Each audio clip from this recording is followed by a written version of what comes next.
de cada una de las instituciones que vamos a ir analizando acá. Pero también indirectamente tengo la intención que ustedes comiencen a conocer las normas, las disposiciones que nosotros utilizamos en algún momento para las evaluaciones, la prueba de la acumulación de zona. Como ustedes pudieron percatar, esta fue una prueba de 10 preguntas con un tiempo perentorio. Eso significa que cuando se establezca un horario, por ejemplo, si se dijera que el examen termina a las 10, pues lógicamente termina a las 10, cuando haya un minuto más se estará cerrando. Ahí me están escribiendo algunos que ya no los dejo enviar, y no los dejo enviar porque yo dije que a las 10 en punto se iba a cerrar. A las 10 se cerró. De tal manera que si ustedes no se acostumbran a enviar su examen antes de la hora, sino sobre la hora, pueden correr el riesgo de tener estos problemas, que ya no tengan su evaluación y por supuesto no tengan una nota para un examen parcial. De tal manera que mi sugerencia es que ustedes envíen su prueba antes de que el tiempo cierre.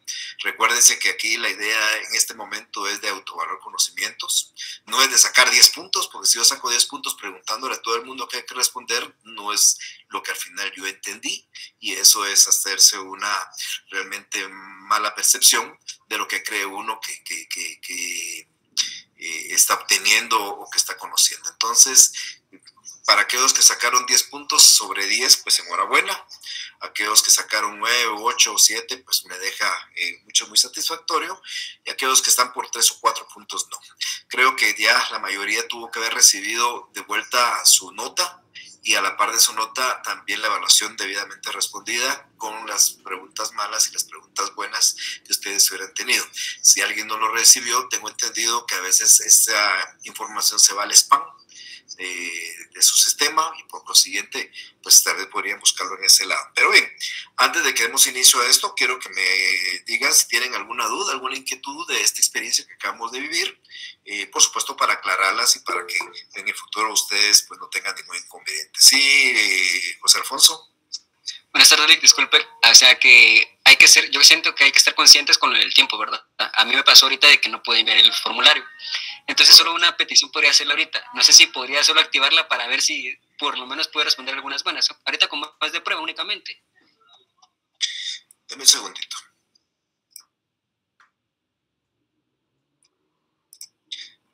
No sé si lo tratará de enviar ahí. Ya lo activé para que puedan enviarse, pero no sé si usted lo puede enviar. Sí, ya gracias, licenciado, ahorita lo envío.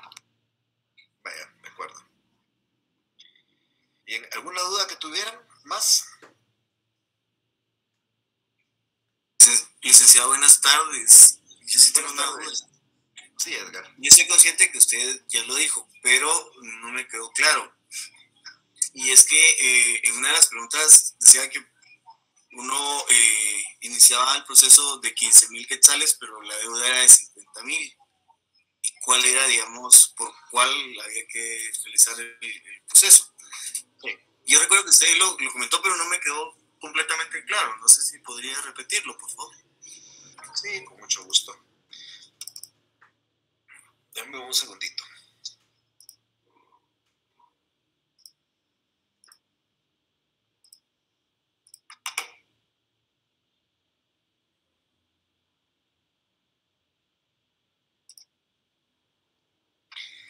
Vamos a ver, acláreme, la pregunta es la de los 15,000 quetzales, ¿verdad? Déjenme ver. ¿Será esta?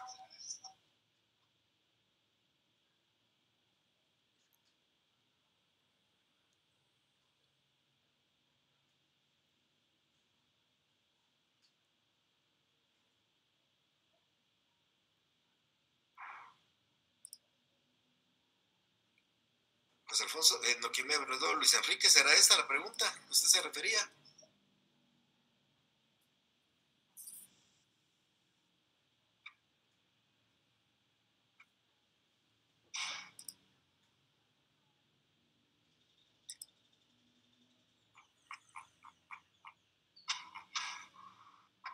¿Esta será? ¿Esta última? Alguien me dice ahí porque esta es. Usted promoverá en el departamento de Zacatepec, es una opción. una acción para obtener el pago de la suma de 15,000 quetzales, que es el saldo de la deuda de su cliente de un préstamo original de 50,000, que el juez es competente por razón de la cuantía. Las reglas de competencia que ustedes tuvieron que haber leído ayer y que yo de hecho también las expliqué en relación a esto es que cuando se cobran saldos, es juez competente el del monto original. Entonces, si aquí son 15,000 quetzales, es un saldo y el monto original son 50, 50 es competencia de un juez de primera instancia, no es competencia de un juez de paz. Eso está en el artículo, se lo vamos a buscar de una vez en este momento para que quedemos claros.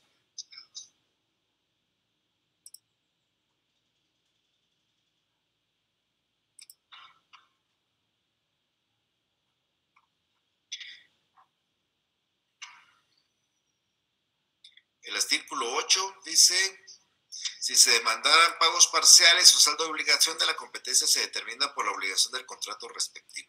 O sea que el fundamento de esa respuesta es el artículo 8, numeral segundo, donde lo que estamos cobrando es un pago parcial. Por consiguiente, no podemos irnos por el pago parcial, sino por el monto del contrato original. ¿Alguna otra pregunta, por favor? Siempre sobre esto, si es necesario, por favor. La idea es que ustedes salgan de sus inquietudes. ¿Alguien más que quiera preguntar? Muchas gracias, licenciado. Buenas tardes. Yo estaba viendo una en la cual dice que uno va a promover lo de los 15,000 quetzales, ¿verdad? Pero el monto total de la obra era de 50,000. Yo recordaba que el juez de paz miraba hasta 50,000, licenciado. Juez de paz de la capital. Ah, el juez de paz de la capital hasta 50,000. Jueces de paz de las cabeceras y algunos municipios hasta 25,000 y de todos los demás municipios hasta 15,000. Y el juez de paz de acá creo que es de San Juan Zacatepeques, entonces este tenía que conocer hasta 15,000. Muchas gracias.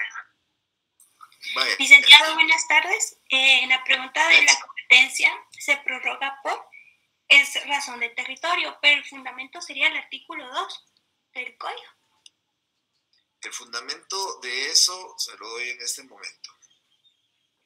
Gracias, licenciado. Con mucho gusto, denme un segundito, por favor.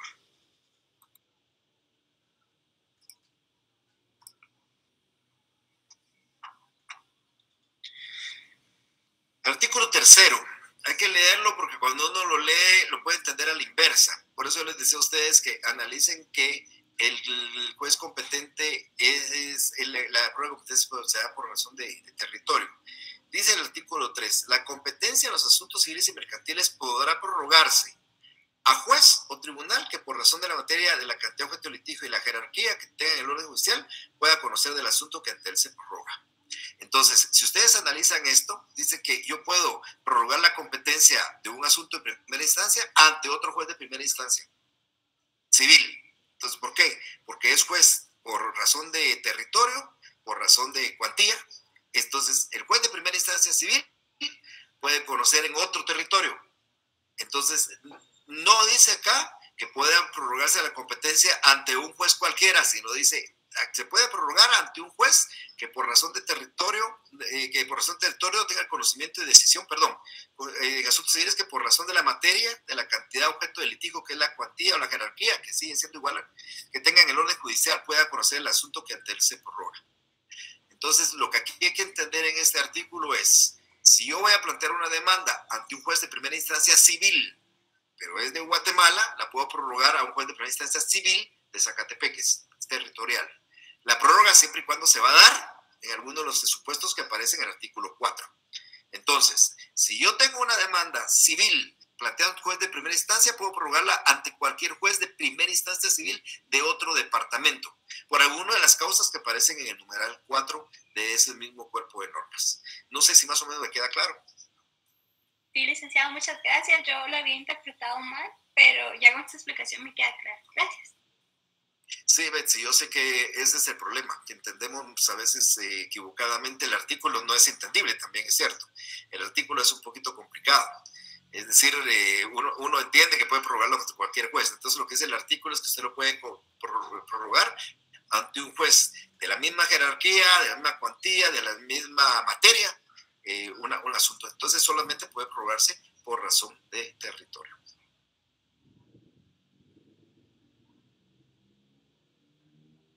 ¿Alguien más que tenga alguna duda siempre sobre este laboratorio que acabamos de tocar? Bueno, si no lo hay, entonces vamos a entrar ya en materia. Vamos a hablar, como hemos estado explicando, vamos a hablar hoy de los principios procesales. Bien, hablar de los principios procesales es un tema bien importante dentro de nuestro curso. Es importante que ustedes tengan un conocimiento general de qué son los principios procesales, cuáles son, porque estos principios procesales son la base sobre las cuales se construye el derecho procesal. Y es la base en la cual se constituyen otros derechos, por supuesto, sustantivos también. Pero en el ámbito del derecho procesal nuestro es importante que nosotros sepamos cuáles son las bases, porque inclusive estos principios procesales nos sirven a nosotros como métodos interpretativos de algunas normas. Algunos principios los van a encontrar ustedes claramente establecidos en un artículo y otros principios están inmersos en ese artículo. Entonces yo voy a dar una explicación de un conjunto de artículos, de principios que no están en un número cerrado. Lo que quiero explicar es que pueden haber otros principios, pero yo estoy hablando tal vez de los más generales. E igualmente, dependiendo de las disposiciones, de las legislaciones, habrá otros principios importantes que prevalecen en este ámbito del derecho. Bueno, entonces, como les decía yo, para empezar, estos principios son la estructura sobre la que se edifica el ordenamiento jurídico procesal y además constituyen instrumentos de interpretación de la ley procesal. Si yo conozco los principios procesales, puedo interpretar la ley procesal. Podemos decir que son reglas universalmente aceptadas, y cuando digo universalmente aceptadas, estamos hablando en el ámbito universal. En muchas legislaciones prevalecen estos mismos principios y por ende son importantísimos. Estos son los que van a, insisto, hacer forma o permitir la interpretación de las mismas normas procesales. Quiero ser muy claro, esto no es un número cerrado, puede ser que existan más principios de los que aquí se mencionan, puede ser que se haya omitido alguno, pero en términos generales los que voy a explicar son los más generales.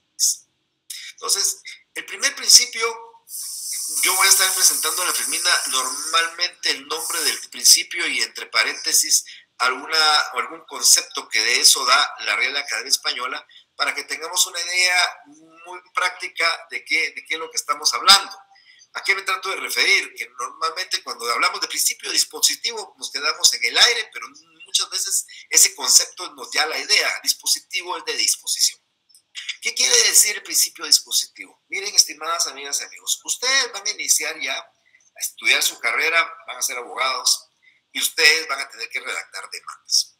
Hoy voy a inventarme alguna, me voy a inventar una demanda de impugnación de un testamento por nulidad del mismo. Vamos a pensar que se hizo un testamento, pero en el testamento no participaron los testigos, que es un formalismo del testamento, y hay que plantear un juicio de impugnación del testamento. No les voy a preguntar en qué vía se va a tramitar esto, porque ya seguro que usted me va a responder vía ordinaria. Claro, en este momento estamos hablando de la vía ordinaria, y yo voy a plantear esta demanda. Yo voy a disponer, por eso es el principio dispositivo, qué hechos voy a incluir en mi demanda. Los hechos los disponen las partes. El actor, su abogado, por supuesto, el demandado, su abogado, disponen qué hechos. Ustedes pueden poner más hechos, menos hechos, pero ojo, lo importante es que ustedes demuestren esos hechos. Porque dentro del proceso civil, la obligación de nosotros es demostrar lo que nosotros afirmamos. Nosotros en los hechos vamos a hacer afirmaciones, que se otorgó un testamento, que el testamento no cumplió con los requisitos, que el mismo es nulo. Es parte de nuestros hechos, que nosotros vamos a disponer. Y dentro de la demanda que vamos a redactar tenemos un ofrecimiento de los medios de prueba que nosotros queremos que el juez desarrolle su oportunidad. Esa etapa de ofrecimiento de la prueba también nosotros disponemos. ¿Qué medios de prueba usted va a utilizar para probar sus hechos? Eso es un aspecto que usted va a decidir, va a disponer. Lo que trato de explicar es que el juez durante el proceso él no puede alterar los hechos, no puede aumentar hechos, no puede disminuir hechos. El juez durante el proceso, la prueba que usted le ofrezca, que usted le proponga, el juez no va a poder integrar más prueba. El juez le está prohibido crear prueba dentro del proceso. ¿Por qué? Porque quien dispone en el proceso, en toda su actividad, desde la iniciativa, ustedes disponen cuándo van a presentar la demanda, inclusive pueden disponer cuándo terminarla de forma normal, por ejemplo, desistiendo de la misma, y también hay un aspecto importante en la demanda, ustedes van a redactar unas peticiones, unas pretensiones. ¿Qué es lo que quieren ustedes? Pues que se declare nulo el testamento sin ningún efecto. Esa es su pretensión y sobre eso el juez también va a resolver, pero esa pretensión es una disposición de ustedes. Entonces, el proceso civil, basado en este principio dispositivo, significa que está a su disposición. Ustedes disponen cuándo lo inician, pueden disponer cuándo lo terminan, pueden disponer cuáles son los hechos, cuáles son las pruebas y cuáles son sus pretensiones. Este principio es bien importante en el ámbito del proceso nuestro, del proceso civil. Es muy distinto al principio no dispositivo, sino acusatorio del proceso penal, por ejemplo, del cual no me voy a referir mucho. Antes de ese principio acusatorio había un principio inquisitivo en el proceso penal y el proceso civil era un principio dispositivo como actualmente se mantiene. Igualmente vamos a encontrar dentro de las normas del Código Procesal que es importante a veces realizar un proceso en el menor tiempo posible. Por consiguiente, hay un principio de concentración. Debe ser muy claro, este principio de concentración más se relaciona a juicio oral. Nosotros en el Código Procesal Civil solo tenemos un juicio oral, que es novedoso. Ese juicio oral surge con este código, no existía en la ley anterior. Pero el juicio oral se caracteriza porque aplica mucho el principio de concentración. Cuando hablemos del juicio oral en el próximo semestre, ustedes van a ver que en ese juicio oral se desarrolla en una audiencia, máximo hasta 3, pero en la primera, se desarrollan casi todas las etapas del proceso. Ahí en esa audiencia uno contesta la demanda, interpone excepciones, ofrece prueba, propone prueba y a veces se puede diligenciar la prueba en una sola audiencia, porque se pretende que todas esas etapas del proceso se desarrollen en una sola audiencia. A eso se refiere el principio de concentración. Es muy propio, reitero, del juicio oral. De ahí tenemos un principio que es el principio de celeridad, que significa prontitud, rapidez. Yo he dicho que este principio es una utopía en el proceso civil. Ustedes van a analizar cuando hablemos del juicio ordinario, yo les voy a explicar todo el trámite del juicio ordinario, desde la demanda, las actitudes del demandado, el procedimiento de prueba, la vista, la sentencia, y cuando comencemos a hacer los cálculos sin incluir los actos de comunicación o de notificaciones, se van a dar cuenta que un juicio ordinario en el código dura 69 días. Un juicio sumario, por ejemplo, en el código dura 32 días. Pero yo les digo a los alumnos, digo a ustedes, que este principio de celeridad lamentablemente no se aplica porque esos 69 días hay que ponerles un punto para decir que son 69 días, poniéndole un punto en medio, son 6 años, 9 meses para quitar de un juicio ordinario. Y en juicio sumario, en lugar de 32 días, son 3 años, 2 meses, por hacer un símil nada más. Pero lo que trato de explicar es que lo que se busca en el proceso es que sea un proceso rápido. Recuerden ustedes que la justicia es ser pronta y cumplida, pero una justicia lenta no es justicia. Entonces, esto es lo que se busca a través del principio de celeridad, que se procura un proceso rápido, un proceso eficaz, que no existe y que se impida en lo más posible la prolongación de plazos y eliminar trámites que sean innecesarios. Un principio que es bien importante es el principio de inmediación, definido como cercano a alguien o cercano a algo. El principio de inmediación no es ni más ni menos que la obligación del juez de presidir los procesos. Es decir, el juez no debe estar metido en su despacho y las partes alegando como el oficial o el auxiliar judicial. El principio de inmediación es la presencia del juez y el contacto directo con las partes. Lamentablemente nosotros tenemos un proceso escrito y como proceso escrito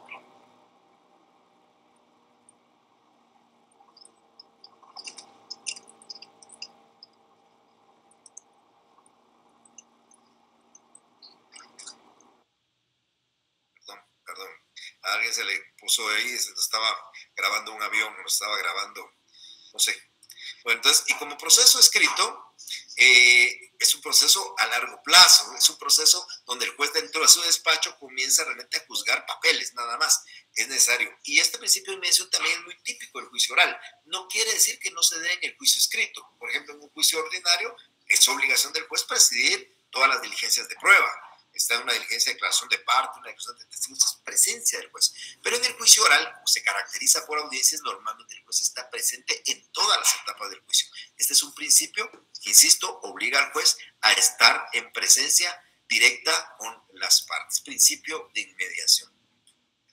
Tenemos un principio de orden también. El principio de preclusión trata de dar orden al proceso. Nuestro proceso se desarrolla por etapas.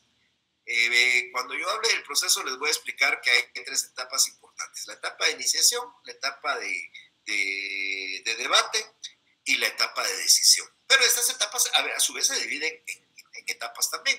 Por ejemplo, en la etapa de iniciación se presenta la demanda y se le da un tiempo al demandado para que se manifieste. En la fase de prueba o fase de debate hay un periodo de tiempo para que las partes propongan sus medios de prueba y se diligencien los medios de prueba. Y en la parte de decisión, pues se señala un día para los alegatos y luego el juez dicta la sentencia. Pero todas esas etapas tienen plazos bien determinados, de tal manera que si transcurre una etapa, nosotros no podemos regresar a ella. Yo no puedo plantear una apelación, la ley me dice 3 días, no la puedo plantear 1 minuto después de los 3 días. Normalmente los medios de impugnación comienzan a correr a partir del día siguiente. Con los actos casi todos comienzan a contar a partir del día siguiente de la notificación. Si a ustedes hoy, que es día jueves, les notifican una sentencia que no están de acuerdo, la ley les da 3 días para plantearla e impugnarla. Tienen el día viernes, que es un día, lunes otro día y martes otro día. El miércoles a la primera hora que ustedes lleven el memorial, usted ya les precluyó ese derecho. ¿Por qué? Porque no podemos saltearnos, se transcurre una etapa y ya no podemos regresar a ella. Entonces, ese es el principio de preclusión. Lo vamos a encontrar en el periodo de prueba de 30 días, en la interposición de medios de impugnación, en ciertas diligencias vamos a encontrar que la ley da plazos y esos plazos hay que cumplirlos porque si transcurren nosotros no podemos regresar. No podemos estar ya pendiente de dictar sentencia y vamos a regresar a la fase de prueba de un juicio porque la ley lo prohíbe basado en este principio de preclusión.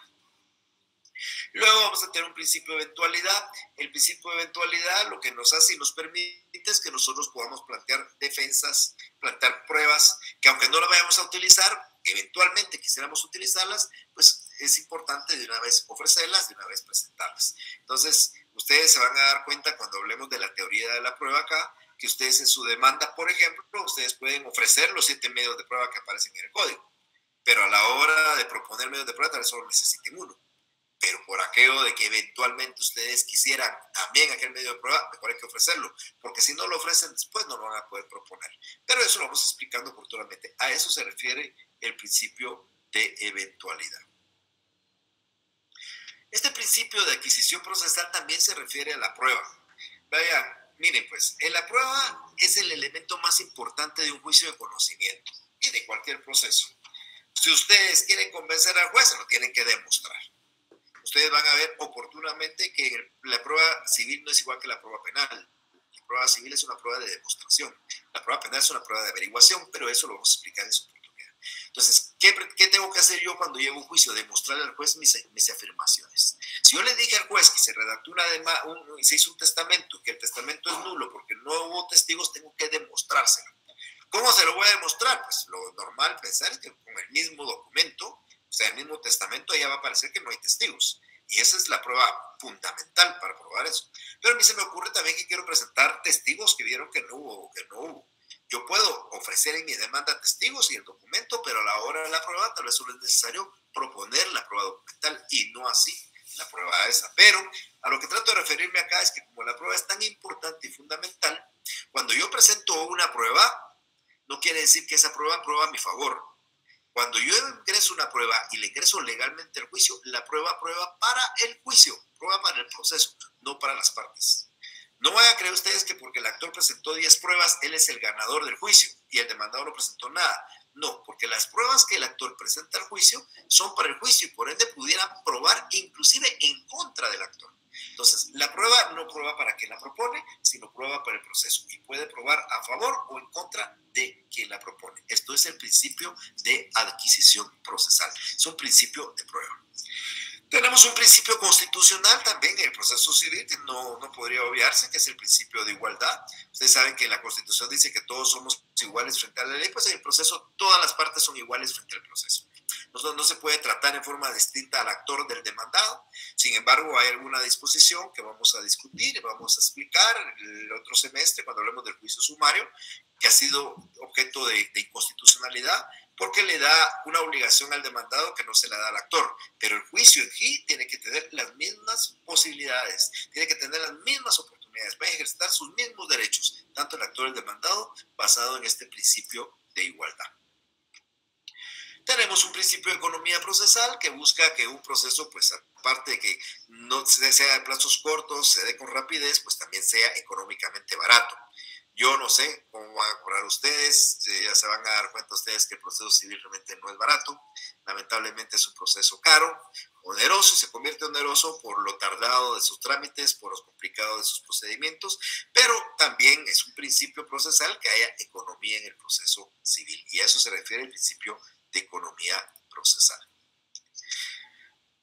Hay un principio de probidad que es un principio de honradez. Aquí lo importante es que actuemos de buena fe dentro del proceso. No solo el juez, sino también las partes. Todas las partes, los abogados, las partes, los terceros, los jueces, deben de actuar con rectitud, con integridad, con honradez. Ese es el principio de probidad. O sea, podemos utilizar los medios de impugnación que la ley nos permite, pero debemos actuar de esa manera y no perder nuestra integridad buscando otros mecanismos a efecto de obtener una resolución favorable. Es un principio importante ser probo dentro del proceso civil. Tenemos un principio de escritura. Nuestro proceso es típicamente escrito y no es nuevo. Están más de 500 años de que nuestro proceso civil es escrito. Recuérdense ustedes que cuando la colonia española estaba acá y se quería impugnar algo o plantear un recurso ante la corona, pues había que hacer un documento y había que enviarlo por escrito a España, y luego no sé cuántos meses después vendría tal vez la respuesta. No existían mecanismos para hacerlo más rápido y era escrito. Y se ha mantenido escrito por mucho tiempo. Sin embargo, la tendencia es que nuestro proceso se convierta oral. Si bien es cierto, en nuestro proceso civil hay un juicio oral, realmente es escrito casi en su totalidad. Entonces hay un principio importante en el proceso civil nuestro, que es el principio de escritura. ¿Por qué razón? Porque prevalece la escritura sobre la oralidad.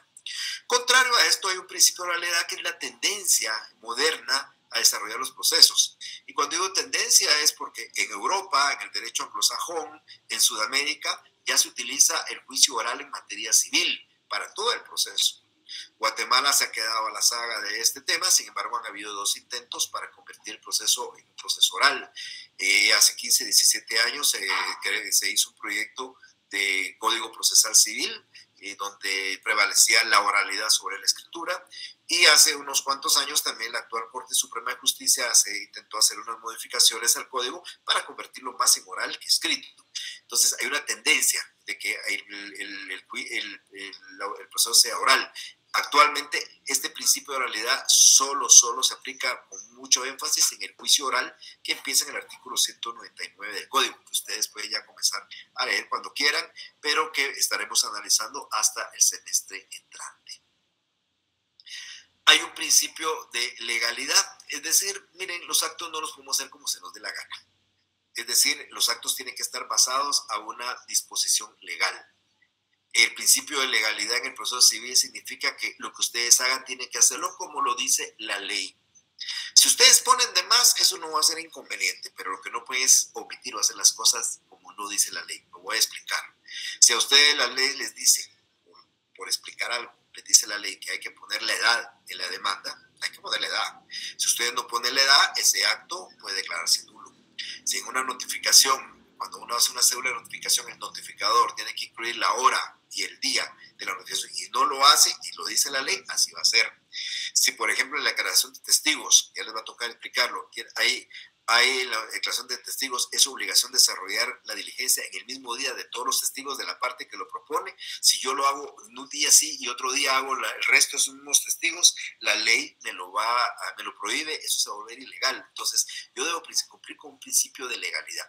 No es igual que el principio de legalidad en el derecho sustantivo. En el Código Civil, por ejemplo, dice el principio de legalidad se basa en que yo puedo hacer lo que la ley no me prohíbe. Si yo hago algo y la ley no me lo prohíbe, estoy libre para hacerlo. Acá no, aquí tengo que hacer, conforme a las normas procesales, lo que la ley dice que tengo que hacer. Entonces, tengan bien presente, ustedes tienen en su código lo que dice, cuáles son los requisitos, y esos requisitos hay que cumplir, porque de no cumplirlos, el acto podría declararse nulo, ese principio de legalidad. Ahora bien, ¿podemos convertir un acto nulo en válido? Sí, porque también encontramos un principio de convalidación.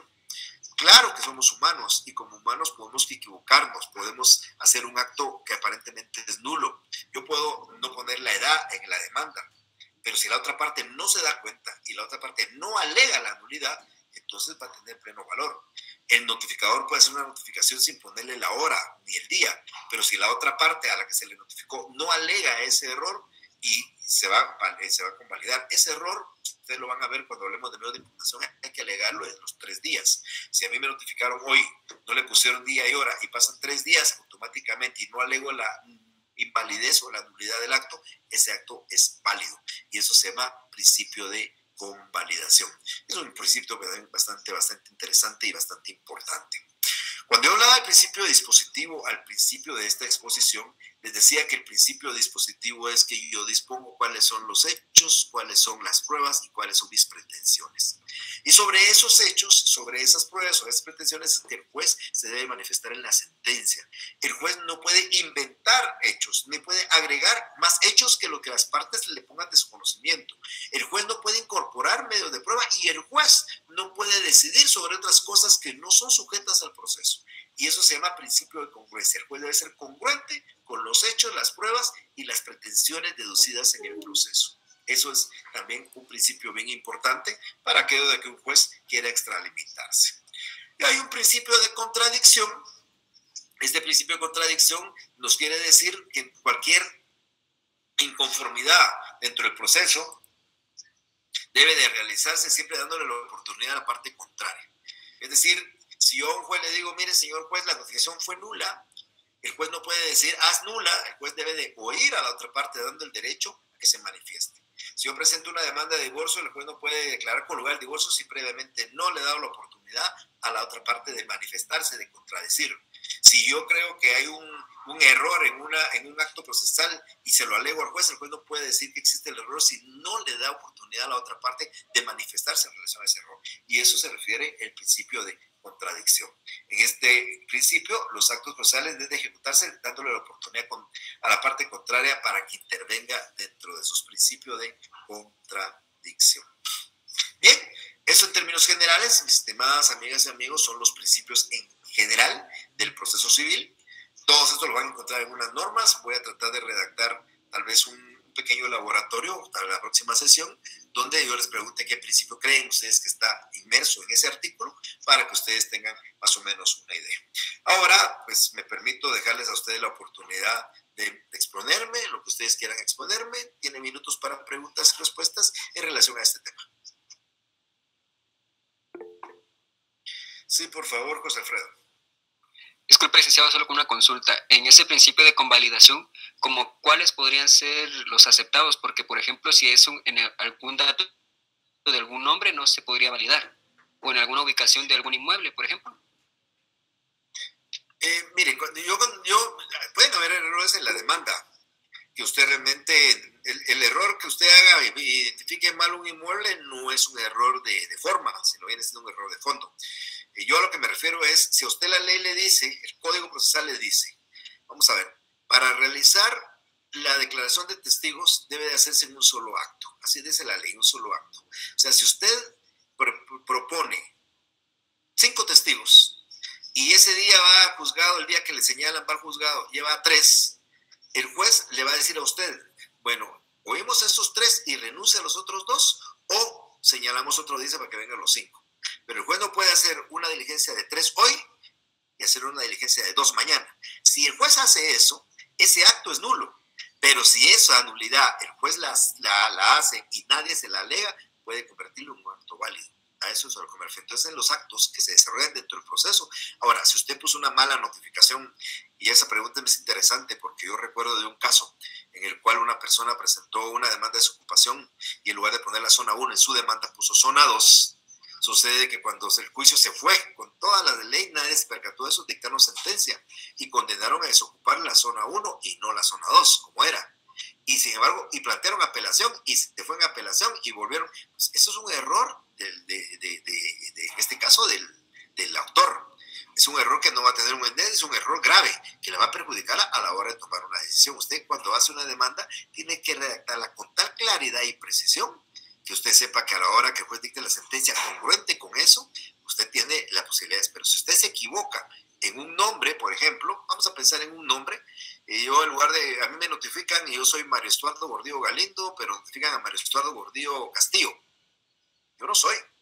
Entonces, esto no se alega a través de una nulidad, esto se alega a través de una excepción previa, que sería falta de personalidad, porque la persona que están demandando no soy yo no soy Castillo, yo soy Galindo, pero eso lo voy a explicar oportunamente. No, son los errores que se cometen dentro del proceso que violan el principio de legalidad, pero que nadie alega su nulidad y por ende se convalida, y por ende es válido. A eso me refiero, pero no sé si le queda claro.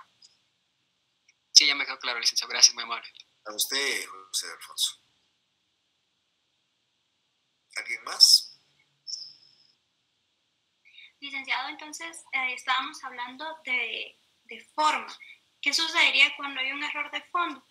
Por ejemplo, una prescripción. ¿Una qué? Y si no, por ejemplo, una prescripción del derecho. Prescribió el derecho y ¿qué es lo que sucede si nadie se da cuenta? Si nadie se da cuenta, si usted no alega la prescripción, el juez va a condenarla a pagar la obligación que ya prescribió porque usted no se defendió. O sea, yo no sé si es lo que usted me quiere preguntar, a veces que me interesa mucho la pregunta, pero si las deudas prescriben en 5 años como norma general. Yo tengo mi deuda, ya pasaron 5 años, van 6 y presentan la demanda. El juez le da trámite a la demanda, me notifican a mí. Yo veo la demanda, ya no me auxilio de ningún abogado, o el abogado que me auxilio es ignorante y no sabe nada y no plantea nada. Y cuando sentan me van a condenar a una obligación prescrita porque yo no alegué la prescripción. Mi obligación que tuvo que haber sido, a la hora de defenderme, cuando me dan la oportunidad de defenderme, yo alego la prescripción. Normalmente la prescripción se alega a través de excepciones. Ahí la van a ver, se llaman excepciones previas en el juicio ordinario, pero se llaman excepciones en términos generales en juicio ejecutivo. Y usted únicamente tendría que decirle al juez, mire, vengo a plantear la excepción previa de prescripción. Y le explica, señor juez, la obligación fue hace más de 5 años, se prescribió. El juez le da un trámite, que es accesorio, un trámite incidental, y resuelve con lugar la prescripción y se terminó el juicio. Y usted va a lograr la ganancia para su cliente que ya le prescribió. Pero si el cliente no se defiende, el juez no lo va a hacer de oficio. Ah, ok, muchas gracias, licenciado. A usted, gracias por su pregunta.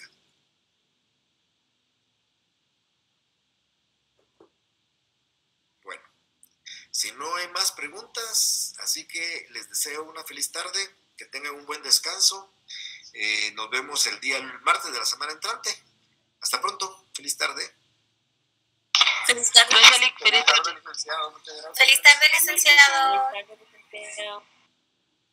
Licenciado, Dios lo bendiga, licenciado.